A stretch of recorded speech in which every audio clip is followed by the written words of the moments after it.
Welcome from Indianapolis. I am Derwin Smiley. On today's show, I will have a conversation with Attorney Jimmie McMillian of Barnes and Thornburg, who is also a partner. I'm glad you're with me. A conversation with Attorney McMillian starts right now.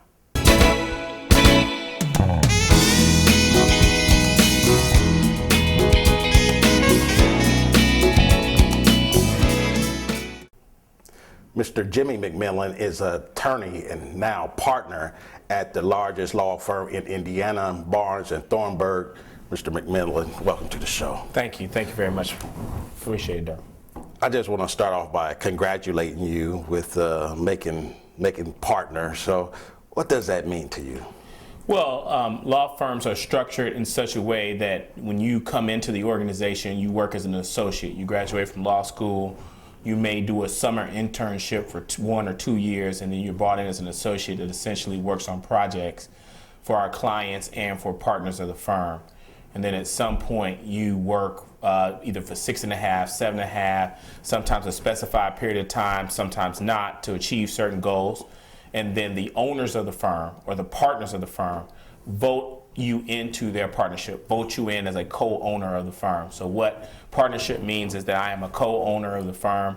I have my own clients, my own client database, and I run along with a collection of my partners, we run the firm to develop other associates and develop other partners. When did you get the attorney bug? Oh man, I think I got it probably when I was 8 or 9 years old. I was told either you're going to be an attorney or a minister, and quickly realized that the ministry route probably wasn't for me. But you know, I did not know any attorneys growing up. I grew up on the south side of Chicago. What I knew was Matlock. I think Matlock inspired more black folks to go to college than anything. Watching TV, watching Matlock, I thought Can't forget Perry Mason. Perry Mason. I thought those were just the greatest things ever. They were solving riddles, solving crimes, and that got me involved in law. So what field of practice are you an expert in? I practice corporate litigation, which means I represent large companies when they have either commercial litigation, products liability litigation. They need some form of internal investigation. So my clients include everybody from Whirlpool, Walmart, banks, a number of different financial institutions. I represent a wide variety of everything from construction contracts to personal injury lawsuits. I'm usually on the defense side, so I don't sue people per se unless I'm suing on behalf of a large company against another typically large company. But most of the times I am defending companies from lawsuits filed by different plaintiffs. I want to go back and say what you were saying at the age of 8. You got the attorney bug, and then you said either you was gonna go into ministry or or be an attorney. Who was pushing you? Who was the one that gave you that ultimatum? Oh, my mother definitely was pushing me, and she didn't push me. My mother told me something that still holds true today. My mother said, "I don't care what you want to do or be in life. If you decide to be a garbage man, I just want you to be the best. You be the best at whatever you want to be." My mother was a teacher. And taught autistic children for 36 years. She was the best teacher that ever existed in my mind. And what she taught me to do was just be a leader, be tenacious at whatever you do. So I think my mother would have been fine if I was a minister. She'd have been fine if I was a lawyer, just as long as I pushed hard to do it. You know, I had teachers. You know, back when I was in school, probably the same way with you, Derwin, there were only 5 things you could be coming out of Chicago public schools. 5 things that they pushed on: lawyer, doctor, engineer, teacher, something with computers. Because computers had just started coming out, so it was kind of like this gray. Beyond that, every other field that you might be interested in was kind of a, that's possible. They kind of treated it all like football, like saying they're going to play football in the NBA. So everything else, because the teachers didn't really know about those fields, became very wishy-washy. So lawyer just became one of those viable options. And actually, it was the option for people who didn't like math. And since I didn't like math, I was like, I guess I'm gonna be a lawyer. So something that you said you was pushed in school. Yes. doctor, lawyer, engineer, what was that? Teacher, and something to do with preacher, computers. something like that. Something to do with computers. Computer. Nowadays, that is just. I was a former teacher in IPS, and I don't think. I used to try to push my kids into that also. Like, hey, the sky's the limit. You'll see kids, I want to be a rapper, I want to be a basketball player, I want to be this, or want to go to entertainer, like that. But coming out of Chicago, when you look at what's going with Chicago now with their public school system, to see that right there, these teachers are pushing you from the principal all the way down, pushing you into be a professional. I think that's just phenomenal to me. And I was in a program at the time in Chicago, and they still have them. Chicago had 3 what we'll call gifted magnet programs that you could go to. One was at Morgan Park, one was at Kentwood, and one was at Whitney Young. And so basically, when I was in 7th, 8th grade, I was in high school, and I graduated from high school when I was 16 and went to college when I was 16. So a lot of the push that I got from a professional perspective. You said you graduated high school when you were 16? Yes. You were smart. You did say your mother was a teacher. Not as smart. My ex-wife actually went to the same kind of program. She graduated when she was 15. And she's a judge now. And so these are very powerful programs, and they can work. And it worked for me. Here's Mr. Jimmie McMillian. Stay with us. What comes to mind when you think of church? Is it a place to help you build a personal relationship with God like you want? Is it a place to help you flow in the gifts that God has given you? Is it a place where you and your family feel loved and cared for, and the truth is preached and lived? Well, that church exists right here in Avon, Indiana. I am Pastor Derwin Smiley at New Bethel Tabernacle Church, and I want to personally invite you out to a special service on Sunday, October 25th from 10 a.m. to 12 p.m. We will be hosting a service at Avon Middle School South, located at 7199 Rockville Road in Avon, Indiana. Won't you come out and share in the special service with New Bethel Tabernacle and let us inspire the greatness in you. I will see you on October 25th. Thank you for staying with us. We will now continue our conversation with Attorney Jimmie McMillian. Mr. McMillian, as we was going to break, we was talking about going into your childhood, and just a little piece you told me during the break. I'm just gonna give you the space to tell me about your story of growing up and how you are just an overcomer. Well, I grew up on the south side of Chicago. My mother is from Mississippi. My father's from East Chicago, which is right outside of Gary. And I grew up, it's been well documented, I grew up in a situation where it was domestic violence. My father didn't work pretty much for my entire childhood life. My mother worked. And there was, my father was one of those people that 345, 50 days of the year, he was the greatest person you wanted to be around unless he was drinking. And so at some point, there was a lot of, we leave, come back, run, stay with relatives, come back. I finally went to college, thought things were going to get better, and then eventually my father shot my mother 3 times.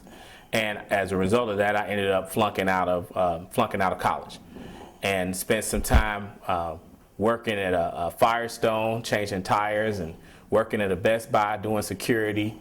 At one point in time, took the fireman's exam and thought I was going to be a fireman, but ended up really feeling that I was not living up to my potential until I graduated from school. I became a member of Kappa Alpha Psi before I obviously was flunked out of school. But the themes that I learned in the fraternity of achievement just stuck with me even when I was out of school. And I felt like I could not represent that fraternity and represent my beliefs well without finishing. And that's what drove me to get back in school, finish, and ultimately go to law school, where I did extremely well and ended up graduating and going on to work for the Indiana Supreme Court for 2 years, and then going on to work for the law firm. After you hit me with a lot, so let me go back and unpack a lot of that. First, you said your father killed your mother. No, she shot her. My mother's still alive. Okay, your mother's still alive. Yeah. Shot her 3 times. Yep. And that was, how did you get past that? I was in the hospital, and I promised God that if my mother lived, if he brought my mother through, I would, live to make her proud. I would finish school. I would do whatever I could take to get my mother back, and I'm in it.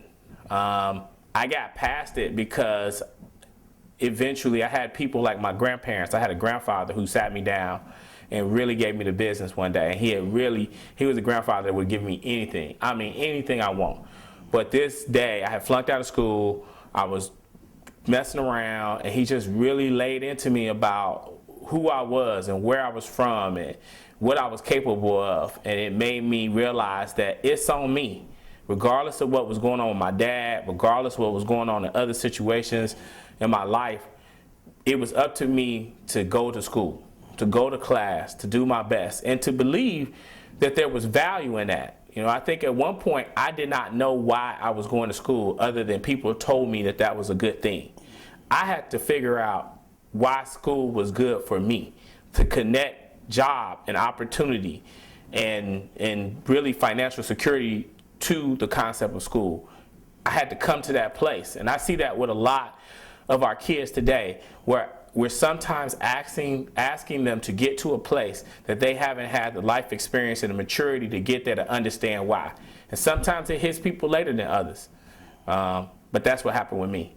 So what would you say, when I go around and talk to teenagers, the youth in our community and around the country, I always tell them that there's always somebody that has it worse off than you. So there's no excuse for you to say, my father wasn't there, my mother didn't love me or anything. You still have to live for you. Nobody's going to take care of you better than you. How can we just instill that into our youth today? I think some of it is making them aware of the opportunities that exist. I still think there's a large segment of our society and our kids who are not exposed to what's possible. I remember a couple of years back, I was out in Laguna Beach for a conference, and I went out on the balcony. I'm looking over the Pacific Ocean, and I just fell down on my knees and cried, man, and just started thanking God. Because I remember all the folks, I remember playing in the dirt, and we never knew of a Laguna Beach or a wine country or ocean. Like, it was foreign to even know to work hard to get there. If you never see it, how do you expect anybody to want to get there and be that? But it's exposure, it's opportunities, and it's having faith. My mother never gave up on me. She certainly stopped sending money at some point, but she always continued to say, it's in you to be great. And I love when ministers tell young people, when we're able to go out as business people, I go out and speak to kids as well, and I tell them, you're not meant to survive. You are meant to be great. You were born to be great. And our kids have to believe that. If they believe that, I truly believe, combined with taking advantage of opportunities when they are presented, they can get there. I think something also you talked about was our fraternity. Yep. You're a member of Kappa Alpha Psi, yep. Fraternity Incorporated. I am also. And let's talk about that word, achievement. It played a huge role in my life because when I flunked out, of course, you come into the fraternity with a group of individuals who are pretty much your same year in school. And then even though I actually joined Kappa Alpha Psi at Michigan State and I transferred, but when folks are graduating. What happened to me is by virtue of flunking out, I saw people who were younger than me, who came into Kappa Alpha Psi after me, who were graduating and going on to get jobs and live their lives and quite frankly be successful. We have to take a break. Okay. We have to take a break, but stay with us.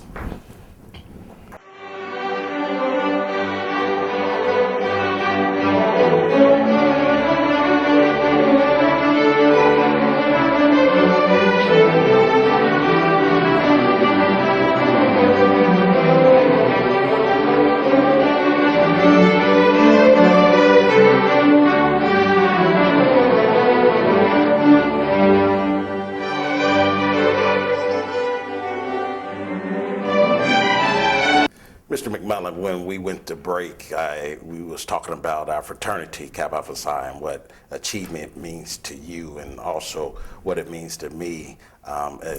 That's just a powerful word, and it's an action word, so you just can't say I achieved. So what are some of your achievements besides becoming partner, and then achievements as taken from your stages as from high school to college and then on? Well, certainly my greatest achievement, and from a college standpoint, was to finish.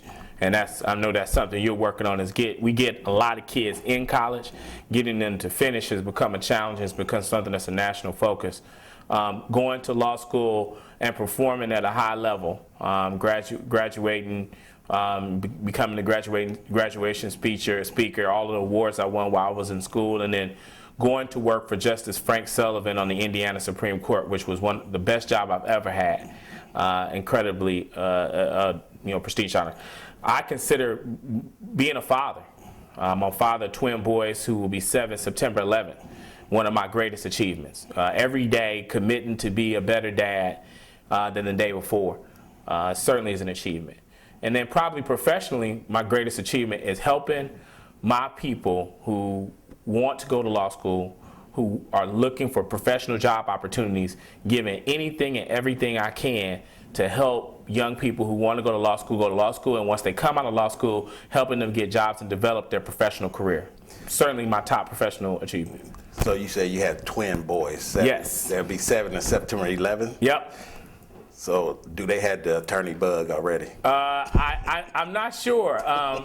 Actually, one of them wants to be a scientist, Xavier, and the other one wants to be a race car driver, wants to do drag racing, so we're working on that. So I want to go into another direction. Tell me about when you started working at Barnes and Thornburg. When I started back in 2004, I was one of there were 26 of us that started on that day, and I'm the only one of all of those folks who are still at the firm. So that tells you something about the environment, and that's not just Barnes, that's all law firms. The average lifespan of a large firm associate is about 4 years. That's about how long it takes for you to decide that maybe you want to go do something else with your career. And so I started back then with a lot of trepidation, because people said at the time, black folks aren't meant to be in law firms, won't be successful at law firms. There were only a very few partners, 2 of which still are around today, Alan Mills, and who's at Barnes and Thornburg, Lacey Johnson, who a lot of people know, who is Ice Miller. We're kind of at the top of the heap. And then you had a couple other folks here and there, Harold Bickham and Tony Prather, who were at our firm. But by and large, you did not see people who looked like us at law firms. And even our own people said, hey, this is not going to end well for you. I decided that until someone told me I had to leave, I would not leave. I was going to prove that we could make it at a law firm, because I felt like they basically, there was this impression that we weren't smart enough and weren't hard working enough and capable enough, and I knew that that wasn't true. So how important were your mentors going through? Essential. I had a number of great mentors. One, obviously I got mentorship from the brothers, Alan Mills, Lacey, Tony, Harold, all of those folks who you expect to get. But I want people to know I also got excellent mentorship from my white colleagues. I have a mentor, Ken Inskeep, who was the firm general counsel. From day one, he decided he would meet with me every 2 weeks for lunch, and we could talk about and would talk about anything and everything. Some of our conversations were, how is your family, how you doing? Some of our conversations were, when we get up from this lunch table, I'm quitting. I am out of here. This sucks. I hate it. I can't take another day. And then we also had structured conversations about, what are the expectations for partnership? How am I doing? Here's my evaluation. He would go out on his own and talk to the people that I work for to confirm, how I was doing and what advice he could give me to be a conduit, to speak the language of those that maybe I didn't understand what they were saying or what I needed to do. Our firm managing partner, Bob Grant, just as committed, met with me every month we're talking about 6.5 years of mentorship, planned, working to help me get to this point. And without that, I would not have made it. Barnes is great, but I was blessed to have the right people in my life to believe in me, have faith in me, and look at my work product and say, we're going to give you a chance and fight with you till you make it. How did you get through those tough days? As you said, when you meet with your mentors, you're like, I'm getting up, I'm out of here, I'm quitting. How did you just persevere through that? They would always, I got to a point where I built a trust level up where they started to tell me their own failures. They started to tell me, you're not alone. There were days I had to say, it's not because I'm black. It's because of some legitimate reason. Or it's just the way the organization works or the way the industry works. And they had to explain that to me. Prayer, a lot of praying, a lot of hard work. I had some deficiencies and challenges coming to the law firm like all people do, and I had to be honest about those and work at them, sometimes night and day. I had times where I wore the same suit, stayed in the office 2-3 nights in a row. I would wake up 6 in the morning and work on somebody's case and file until 3 in the morning and just have my wife bring me meals. I mean, I put it down. I realized that you don't get paid the money that we get paid doing nothing. And so we're paid a lot of money because we work hard. Here's Mr. Jimmie McMillian. Stay with us. Visit the Derwin Smiley Show online for weekly blogs, previous shows, the television schedule, sponsorship information, or to post a comment or show idea. We want to hear from you and find out how we can inspire the greatness in you. Log on to www.thederwinsmileyshow.com today. And we are back, and I am just sitting over here pretty much numb just by listening to your story when you said you would stay in the law office for 3 days and having the same suit on and your wife bringing you meals. That is what it takes.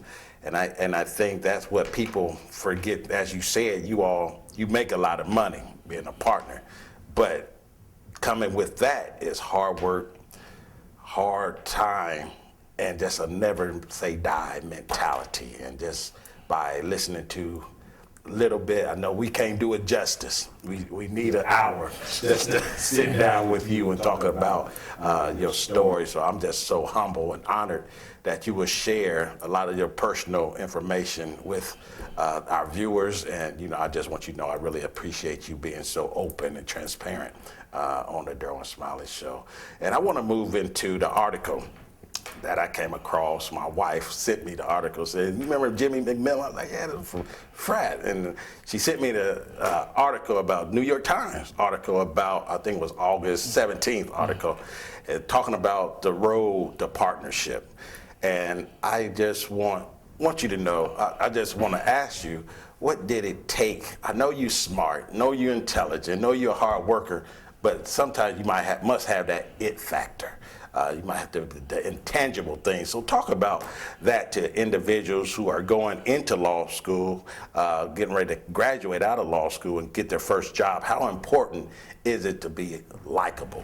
Well, I appreciate the opportunity to be here, and I think this is an important topic, not just for law school. What I'm found is this is a topic that's affecting young black professionals across the country.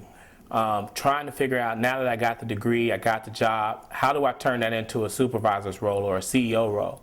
And what I can tell you is, at some point, I decided that I had to market myself and my brand and get training on how to be a professional, how to be a law firm associate. Now, I got involved in a couple of national programs, Leadership Council for Legal Diversity, Charting Your Own Course program. I got a national mentor, Wharton Bellamy, who I talk to every week about every move I make, because I did not know the intangibles, the networking, How do you get involved in a Stanley K. Lacey Leadership Conference, which is the local leadership program? How do you make sure that you're in 40 Under 40, which is an important award that's given out to professionals here?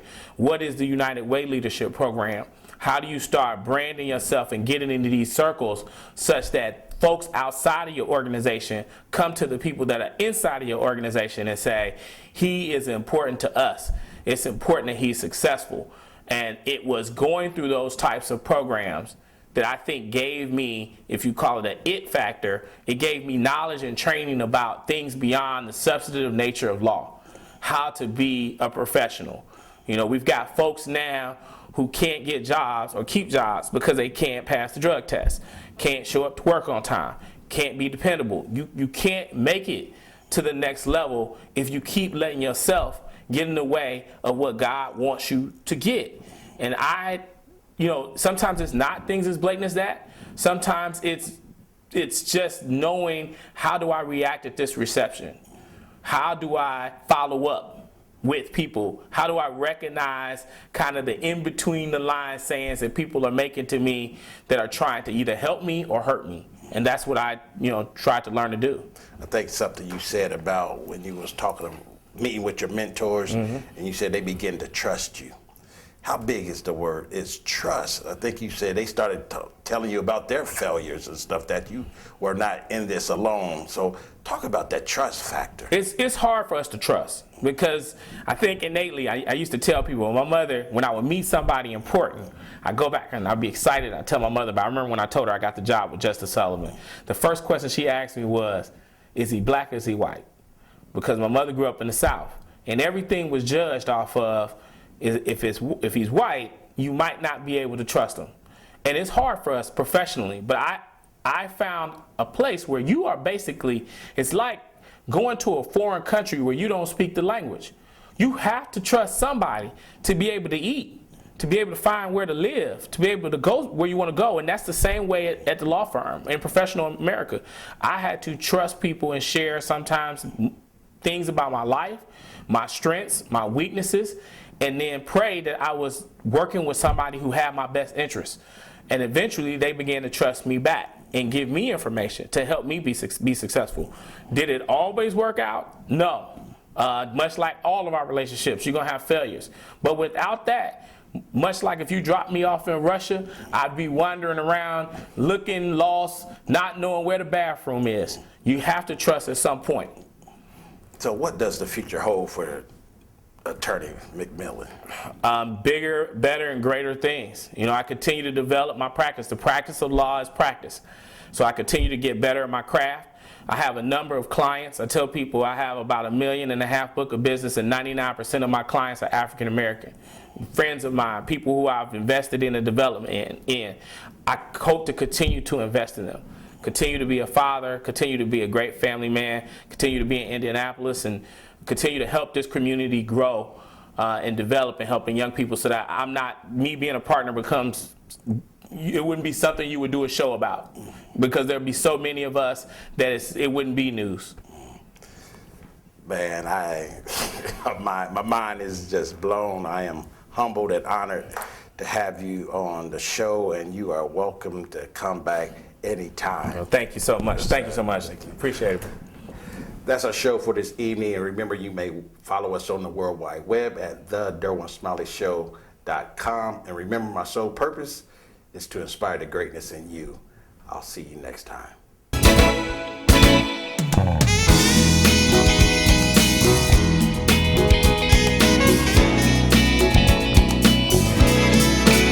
What comes to mind when you think of church?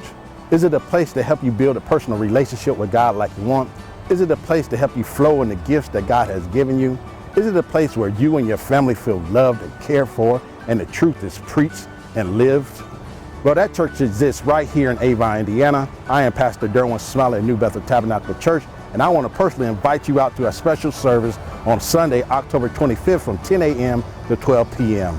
We will be hosting a service at Avon Middle School South, located at 7199 Rockville Road in Avon, Indiana. Won't you come out and share in the special service with New Bethel Tabernacle, and let us inspire the greatness in you. I will see you on October 25th.